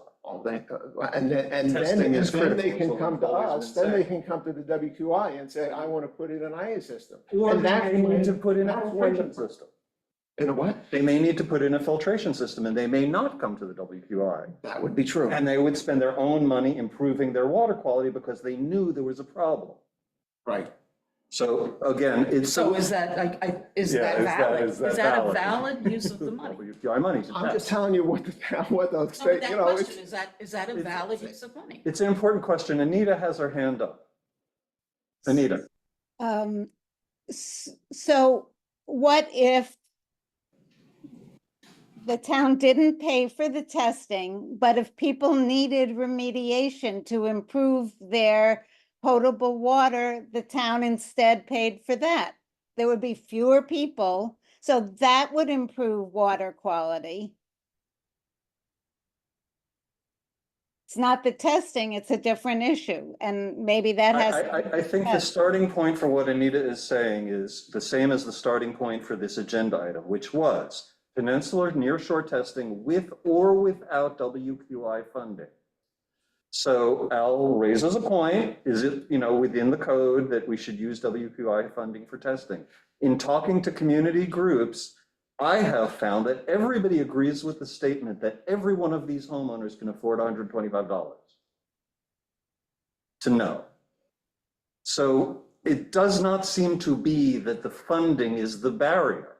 The barrier is setting this up to be efficient, to be useful information that gives the broad community enough information to know what the problems are on, for example, Willimantic Peninsula. To gain access to the information. So that the community that it's shared, that we talk about it. It is not about saving people $125. So it's a non-issue from my point of view what the funding source is. What is an issue is to organize the community to do a major testing program. And I frankly would prefer not to involve the WQI at all, although I know Doug has said, I think there's some argument that says, yes, this is the town's role. But for to be accused that it's a slush fund, in what universe is it a slush fund to test to see if your water's okay? But it may not, Al may be right, it may not be in the exact legislation. Nobody has a problem putting in $125. It's just a problem of organizing a larger, ramping up the amount of testing that's happening and focusing on specific communities. So in that community, you can see, oh, 30% of the homes or 50% of the homes or 70% of the homes have whatever, saltwater intrusion or whatever it is. And so therefore that community can decide what they want to do. And people, homeowners in that community can decide, you know, our community is not going to do so well if we don't, whatever. And I'm not sure I understand the reluctance. To pay for the testing. Yeah, I don't understand that. I mean, I just, give me a good argument. Can I Besides the read two fact- bullet points here? This is C, expenses related to the customary operation and maintenance of acquired interest, which includes us, the WQI, shall not be permitted. Any expenditure from the fund for a purpose other than permitted herein shall be deemed prohibited. This is what the state put into their Right. So legislation. it could, the letter of the law, Al may be entirely correct about that. All right, do And you it's want, not, just, maybe do you not. want to elaborate? Yeah, Al, you said yeah, you were Al. going to answer me. It's- reluctance. It's not, I'm not opposed to the testing, Lisa. I'm just opposed where the money comes from. I don't think WQY is Because it's- appropriate. It's an easy fund to go in and grab money, and then it's easier for the town to take that money, not out of the general fund. It's more involved, if it comes out of the general fund. That's all. So it's just I a don't matter think of it's it's appropriate. easy And money. Read 64E, read it, and Well, there are some arguments about that on either side, how you interpret it. I think Greg is right that the town lawyer could help us out with that. Yeah, it's But- probably a good Andrew idea. has the floor. Andrew? Yeah. On the funding, it strikes, that's why we have a town attorney, to read those statutes and tell us what the options are. A second point on this is one of the advantages, and I don't know what the answer is. Okay, I just don't know. I think it's a legitimate question. I just don't know the answer. One of the advantages of the town involvement also, I would think, is to make sure that the testing protocol is consistent across everybody so that the data we get back is statistically valid and useful. Mhm. So if people are going to be out there spending $125, it strikes me that having one entity administer all that so that the data is actually useful and consistent, that strikes me as valuable. I Meaning don't, Suffolk County Health Department. whoever. Well, in this case, $125 is Yeah. the Suffolk County Health I Department, mean, we had one entity do the center testing. right? It was a narrow protocol, and we've heard from the private vendor that they don't want to do it again. Right? Okay. Too much burden. Oh, okay, so, but nonetheless, it was one entity. Right. Okay, so we know that person A's test and person B's test and person C's test were all basically done using a similar protocol. I wouldn't want to see lots of different protocols in a grab bag of data. That's all. So you're saying that if you leave it up to the homeowner, that may be the result? I wouldn't want the homeowner to be going out, Hiring, do this. person, hiring that person. hither and yon. Right, I get you, Okay. yeah. We want to organize this. Yeah, and all that data comes in because there'll be inevitably questions like, well, this person's protocol is this way, this Yeah, person's okay, protocol is that's a- this that's a way, good I, point. you know. And So I, I'm trying to get data quality out of it. That's. and though I think the town should be encouraging testing, and I think that it is the moral responsibility of the town to support this process, I would prefer to take the money part out of this. I don't want to be accused of looking for a slush fund.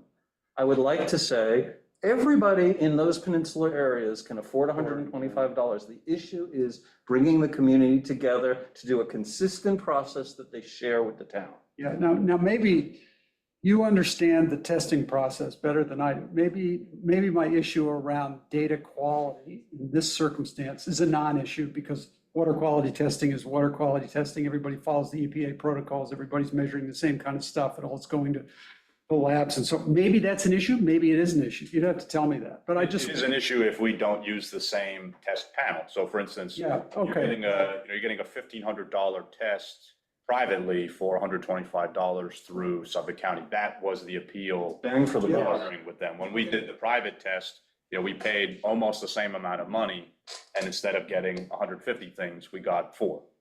And that was I think, a helpful analysis. I think that answered a lot of questions and Yeah. shed light on something that's been talked about for decades. but it also leaves a lot of blind spots Yep. when you're talking about policy Yep. choices afterward. Yep. You know, we talked about It nitrates, was narrow. and so, you know, water policy is much more broad than nitrates. Now, we are going to be kicked out of this room in 5 minutes. Right? So we have to wrap it up. I would like to continue this process of getting nearshore peninsular nearshore testing well organized. I would like to continue to use these two communities.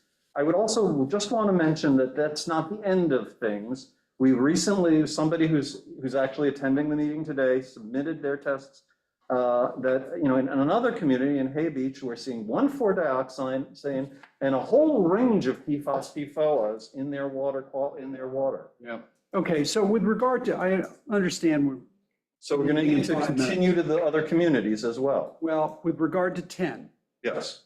do we want to appoint a subcommittee of this group to come back with a testing design and a funding plan and what I'll call residential or home well owner participation plan, rebate, whatever else, to come back to this committee with a recommendation? I think we have to find out. I think we have to take it to the attorney first Well, and find out. I mean, I'm just We do saying that in parallel. that needs to be concrete. let's delegate that to the committee and say that Will you go to the town attorney and ask the question? Okay. And then I think would it changes the volunteer for such a conversation. subcommittee to organize testing, community organized testing. I imagine Doug might volunteer. I Happy to serve. Joe would participate with us in this process, and anyone else who wants to do that. But I think, yes, we want to continue the process of making this an organized program. all right, because That's I'd why like that. Anita did the surveys. I don't know if is your community doing surveys of who would, We haven't figured out how we're approaching it, but we maybe you and Anita would have a conversation about. have our barbecue coming up at the end. So I'd like, can we ask that subcommittee to come back to us in September, the September meeting, with a recommendation around how the tests should be administered in the nearshore peninsular areas, how they should be funded, and how the homeowners or well owners should be approached, and how they should engage on the cost. In other words, the rebate concept or whatever. Okay, so Greg, you'll turn around and feedback to, I'm going to point you to this committee as well, in the sense that you're going to come back to us with whatever the lawyer tells us is possible. Because that's really going to direct the result, you know, this. When is that the next conversation. WAC meeting? Is that 16th September? Yes, Meg, are you looking at it, or? it's on the agenda. How about our secretary? It's on the agenda. Yes, 16th. So at the 16th, we're going to try to have an organized plan for how to pool testing Because really, in these peninsula Montclair areas. Colony has made their voice known. They want They testing. want, They have done a survey. We've got a contingent of people that are saying, we have to do something. It is incumbent on this town to do something to help us. So we can't disregard that. We can't disregard, you know, their effort, No, they're doing exactly what we're asking. whether it's paid for or not. We have to move on. and I would, you know, I apologize if I got angry at you, Al, but I would just ask not to characterize what we're looking at here with terms like it's a slush fund. Peter, It's just very little.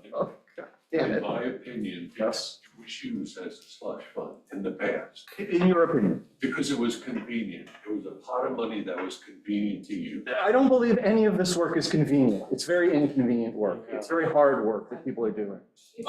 I'm not talking about you and the Oh, WHC. each of these projects, shellfish restoration, WQI. I didn't send it to everybody, I sent it to Peter. All right, so are we leaving it because, Well, Sorry, we- I guess we are. Before we can adjourn. Yeah, I didn't. I make a motion to adjourn. Okay, Second that motion. okay, and all in favor of adjourning? We're out of here.